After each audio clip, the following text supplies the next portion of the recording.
여러분 안녕하세요, 함쌤입니다.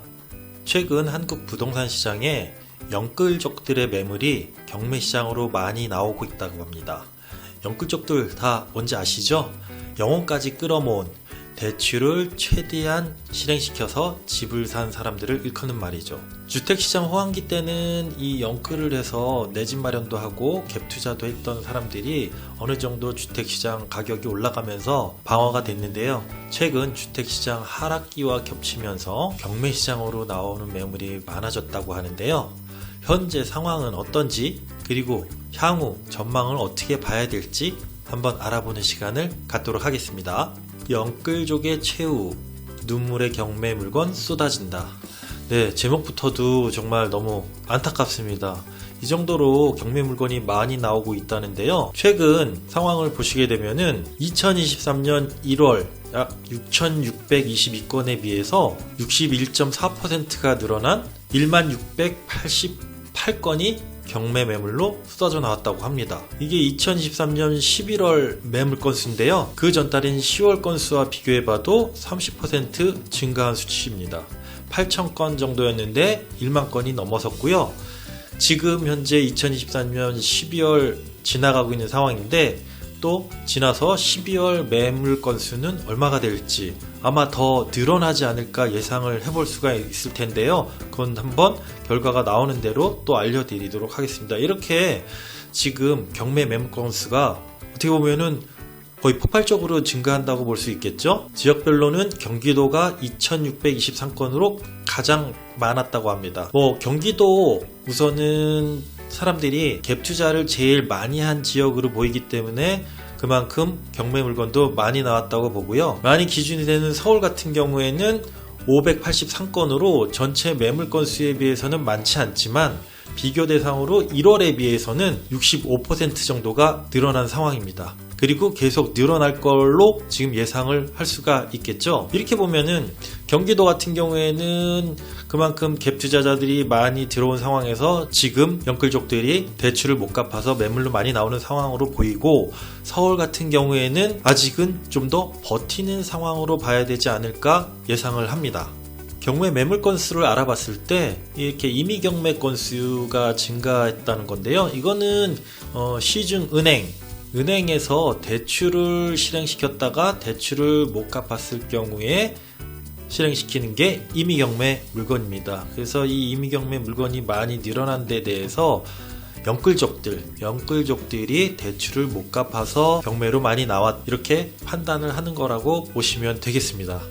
특히나 1금융권 대출만이 아니라 2금융권에서도 대출을 받은 사람들이 매물로 나온 경우가 4배 이상 늘어났다고 합니다. 네, 영끌족들은 집값 상승기에 1금융권뿐만 아니라 2금융권에서도 추가로 대출을 받은 사람들이 많기 때문에 금리가 더 센 2금융권 대출을 받은 사람들이 타격이 더 클 수밖에 없겠죠. 자, 여러분, 2021년도에는요, 우리나라 기준금리가 0%대를 유지하면서 거의 제로금리에 가까운 시기를 거치면서 주택시장의 급상승기를 거쳤습니다.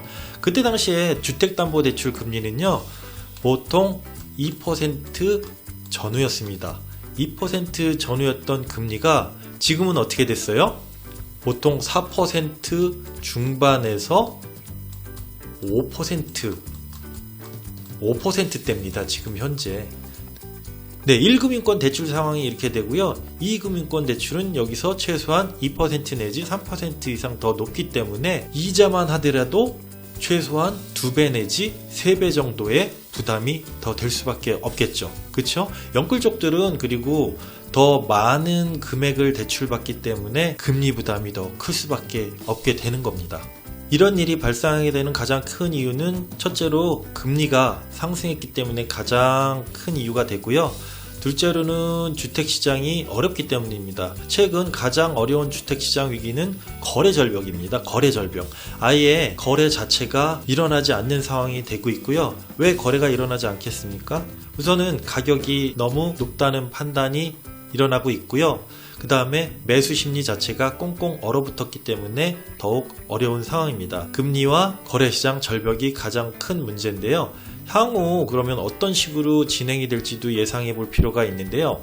우선은 향후에도 당분간 이런 상황이 계속 이어질 것이라고 예상하시면 되고요. 금리 상황을 봤을 때 내년도 미국 금리가 어느 정도는 내려갈 것이라고 예상을 하지만 큰 폭의 하락은 힘들 것 같고요. 어느 정도 기준금리가 하락한다고 해도 우리나라 한국 금리에 큰 영향을 미치지는 않을 걸로 예상을 하시면 됩니다.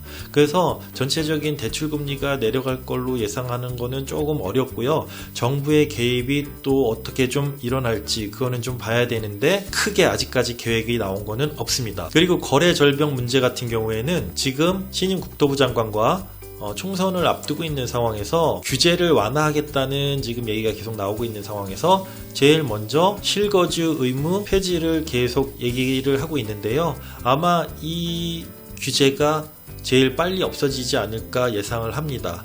그래야지 실거주 의무 있던 분들은 바로 어려운 분들은 매도를 할 수가 있게 되고요. 그러면서 내년에 입주 물량도 서울에서는 아주 적다고 하는데 매물이 좀 풀릴 수 있는 그런 영향도 주기 때문에 이 실거주 의무 폐지가 가장 먼저 정책 방향으로 제가 예상하는 바입니다. 그렇게 될 것 같습니다.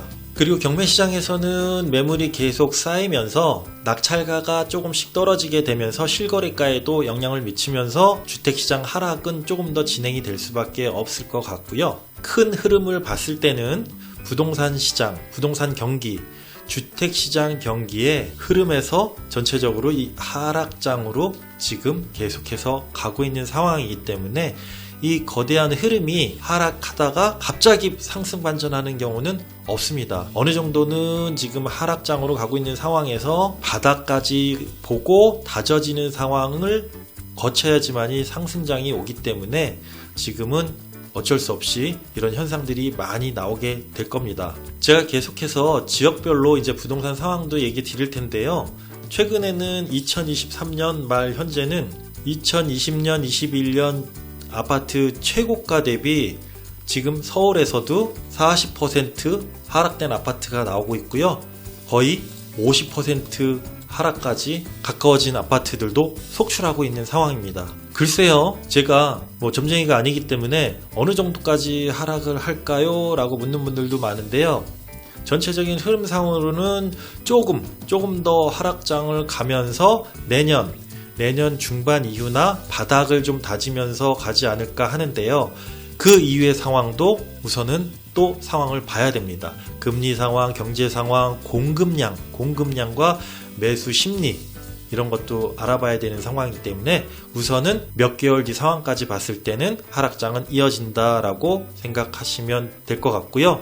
이런 흐름에 맞춰서 매도 타이밍 잘 잡으셔서 실행하실 수 있기를 바라겠습니다. 네, 다음 시간에 또 찾아뵙도록 하겠습니다.